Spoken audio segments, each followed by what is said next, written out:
আসসালামু আলাইকুম এভরিওয়ান, কেমন আছেন সবাই? কেমন আছেন জিজ্ঞেস করতেও খারাপ লাগে, কারণ আমরা কেউই ভালো নাই।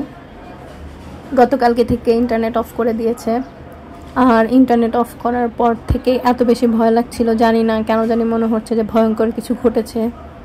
ছাত্ররা ঠিক আছে তো, যারা আন্দোলন করছিল ছাত্রদের পাশাপাশি ছাত্রদের বাবা মারা, তারা ভালো আছে তো? জানি না আসলে রাতের অন্ধকারে কোন নোংরা খেলাটা খেলতে চাচ্ছেন তারা।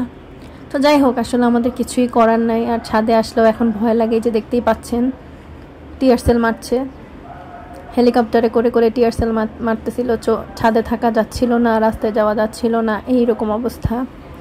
তারপর আবার ফাঁকা গুলি করছিল না সত্যি সত্যি গুলি, জানি না, আল্লাহ ভালো জানেন। হয়তো বা ইন্টারনেট আসলে সব কিছু ঠিকঠাক হলে জানা যাবে।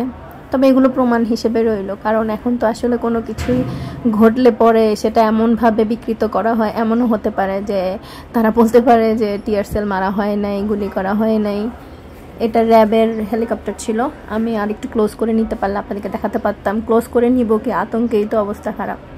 করোনার সময়ও আমরা ঘরবন্দি ছিলাম, কিন্তু আমাদের জীবনটা এরকম ছিল না।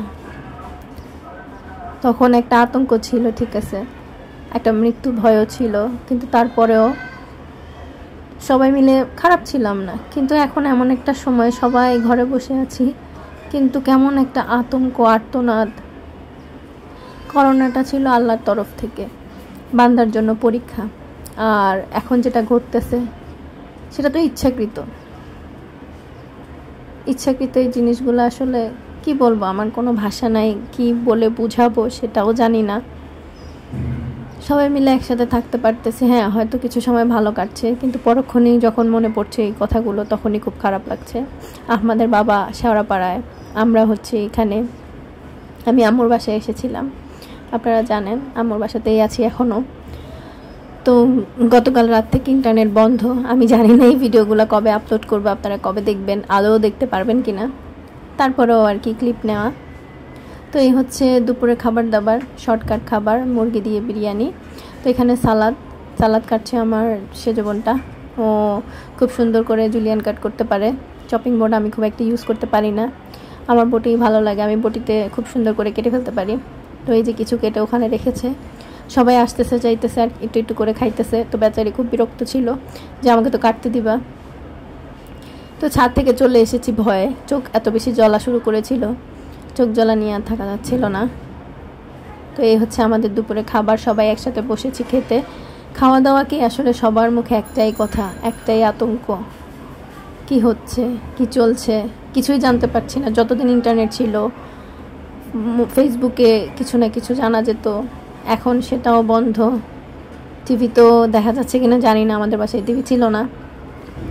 কেমন জানি অসহায় হয়ে গেছে আসলে, আমরা এভাবে জিম্মি হয়ে আছি, স্বাধীন দেশে আমরা পরাধীন হয়ে আছি। কি অদ্ভুত, প্রতিবাদ করতে গেলেই শেষ। হয় আপনি যাবেন, আপনার পরিবারের সবাই একসাথে যাবে, এরকম। জানি না এর শেষ কোথায়, আসলেই আমরা কবে স্বাধীন হতে পারবো। স্বাধীনতা অর্জনের চেয়ে রক্ষা করা কঠিন, এটা বইয়ে পড়েছিলাম। এখন দেখতেই পাচ্ছি আসলেই স্বাধীনতা অর্জনের থেকেও রক্ষা করাটা কঠিন। হচ্ছে বিকালের নাস্তা রেডি হচ্ছে, এটা একটা পাকোড়া, আমার সেজ বোনটা বানাচ্ছে, পাকোড়ার সাথে চা খাবো। তো আমরা যেখানেই যাই করি না কেন, এখন হচ্ছে সবার মুখে মুখে একটাই কথা, একটাই আলোচনা, সেটা হচ্ছে কি হচ্ছে দেশে, আসলে কি হচ্ছে। খুব সহজেই এই সমস্যাটার সমাধান করা যেত, হলো না। মেধা কোটা কি একটা স্লোগান, কি সুন্দর, সেখানে হয়ে গেলাম আমরা রাজাকার। স্লোগানটা এখনও কানে বাজছে, চেয়েছিলাম অধিকার, হয়ে গেলাম রাজাকার। জানি না এই কথার ব্যাখ্যা উনি কীভাবে দিবেন, মাননীয় প্রধানমন্ত্রী। একটা দেশের মেরুদণ্ড প্রধানমন্ত্রী, জাতির মেরুদণ্ড যেমন শিক্ষা, দেশের মেরুদণ্ড প্রধানমন্ত্রী। একজন প্রধানমন্ত্রীর মুখের ভাষা এইরকম, আসলে খুবই কষ্টদায়ক, বেদনাদায়ক।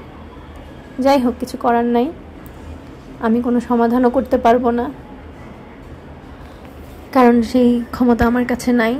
যাদের হাতে ক্ষমতা, যারা চাইলেই সহজে সমাধান করতে পারে, তারাই আজকে ঘুমিয়ে তো যাই হোক, এখন হচ্ছে বিকালের নাস্তা আমাদের পাকোড়া আর সাথে হচ্ছে দুধ চা। আর একটাই আলোচনা, কি হচ্ছে দেশে, কোটা আন্দোলনের ভেতরে অন্য কিছু হচ্ছে না তো? অন্য কোনো দেশ নিজেদের স্বার্থ হাসিল করে নিচ্ছে না তো? আল্লাহ ভালো জানেন। তো যাই হোক, ওই যে ওখানে ওরা খেলতেছে। আজকের ভিডিওটা আমি আর বেশি বড় করছি না, কথা বলতে পারছি না, কেমন জানি কথাগুলো জড়ায় যাচ্ছে। শুধু একটা সুস্থ সুন্দর জীবন চাই, সুস্থ সুন্দর দেশ চাই, একটা সুস্থ সুন্দর সমাধান চাই। আর যারা চলে গেছেন, লাশ হয়ে গেছেন, সেগুলোরও বিচার চাই। এতগুলো মেধা এভাবে তো ঝরে যেতে পারে না। যাই হোক, আল্লাহ হাফেজ, আসসালামু আলাইকুম।